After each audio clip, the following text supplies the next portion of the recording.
So the first question I'm going to be answering is I'm going to identify the two of my favorite texts and outline why these two are my favorite. So the first one I'm going to read is from Frances Harper, The Two Offers.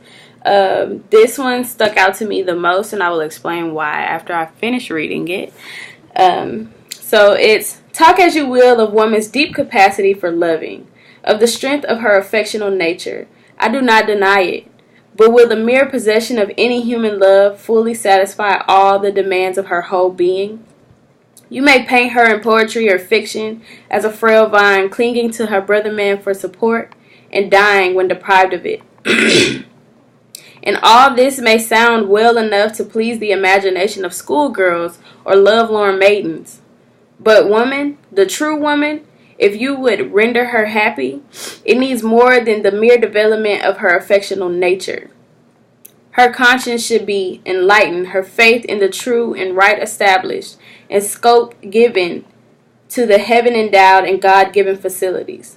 The true aim of a female education should be not a development of one or two, but all the facilities of the human soul, because no perfect womanhood is developed by imperfect culture. Intense love is often akin to intense suffering, and to trust the whole wealth of a woman's nature on the frail bark of a human love may often be like trusting a cargo of gold and precious gems on a bark that has never battled with the storm or buffeted the waves. So that is most important to me, mainly because it basically talks about how a woman's love goes deeper than loving a man. I feel like she was saying, I feel like Harper was stating when she said imaginations of schoolgirls and lovelorns. It could please the imaginations of young girls and people who are hopeless romantics. But it won't please a true woman who needs more than just a man to define what deep love means to her. I feel like it's basically saying her love is so strong. A woman's love can be so strong, and it's like saying that only a man is what can fulfill that is like basically trusting a precious gold and precious gems on something so frail that has never even been through what she's been through, a woman can love so hard that she can love anything so hard that just saying that a man is what defines her and what makes her feel complete is basically belittling how strong a woman's love can be, because a man's love couldn't even weather the storm as far as her love. So that's my first one.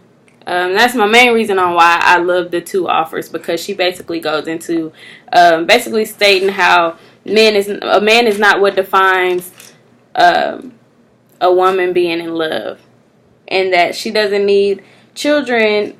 She doesn't have to bear children, when she stated the world was full of warm, loving hearts, and her own beat in unison with them. Basically saying that even though she couldn't bear children, there were children in the world who needed her love, who needed her affection. She didn't have to bear them in order to be motherly to them. That was pretty dope to me as well. Of course, my next favorite excerpt is gonna be Malcolm X's Ballad of the Bullet, which, let me open it. And there's so many reasons why I love this. Mainly in the beginning when he talks about leaving religion at the door, because I feel like the main thing that was big back around this time when this speech was given, I feel like a lot of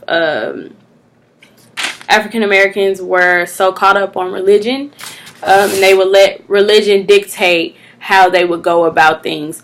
And then Malcolm X states how we need to leave religion at the door, because one thing we can all agree on is that blacks aren't being treated right, and that we need to put religion aside and think about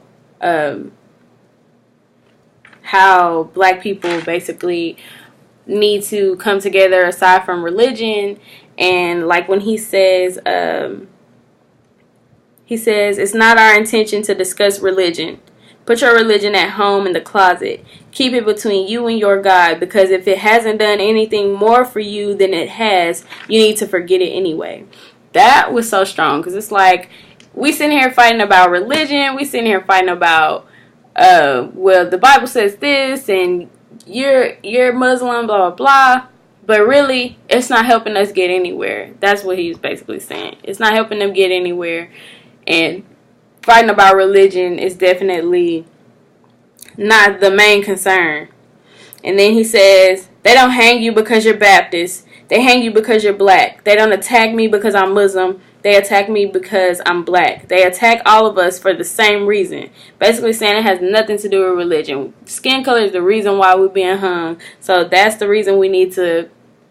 There's other reasons than being our religion that's causing this problem.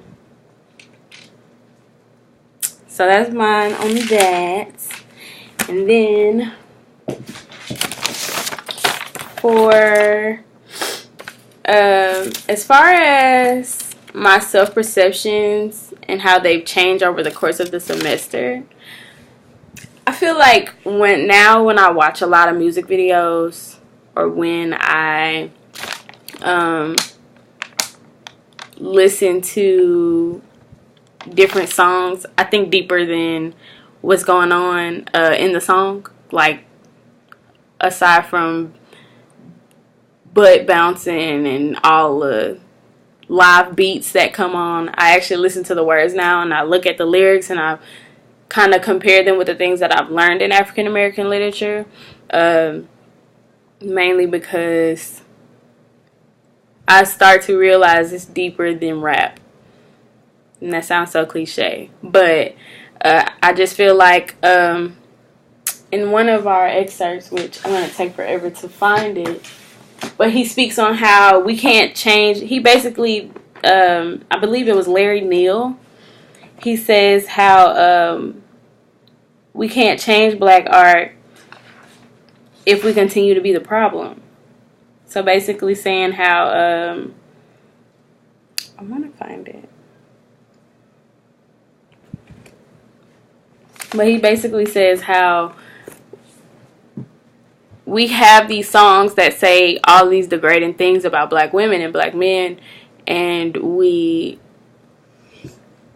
basically put on this show, kind of like in Bamboozled, and like the J. Cole song, he tries to make it sound like, oh yeah, this is what y'all sound like when y'all rapping, but anybody who's listening to that who hasn't dug deeper into the meaning will be like, oh yeah, this jams, like this is like the ATM song. It's like they're gonna think, oh yeah, this is great, when he's trying to show you like this is what people think of you when you make songs like this. Oh, all he know how to do is chase money, chase girls, do drugs. Nobody's gonna dig deeper into that meaning, especially the younger generation. So it's like, you can't call it black art if you're digging too deep if you can't call it black art if you're making shallow music to prove a point. Just like with Bamboozle, when can't remember his name, Delacroix or something like that, when he tried to show white people like this is how it feels when y'all make shows like this, and he created the blackface, and then he started to make money off of it and didn't realize that it was hurting the people that he was putting into the show. You don't realize that you're not really making a point. You're just feeding into what the white people want to see. So they're not going to look at it as, oh, we're doing bad, we shouldn't do this to people. So that's mainly, I know this is all over the place, but that's mainly my couple of things. And basically, I plan on using this information that I learned this semester to dig deeper into the music that I listen to, read more, because I feel like a lot of the black arts movement things were pretty interesting. and I want to look deeper into different authors, especially Frances Harper. She was one of my favorites. So that's it. Thank you.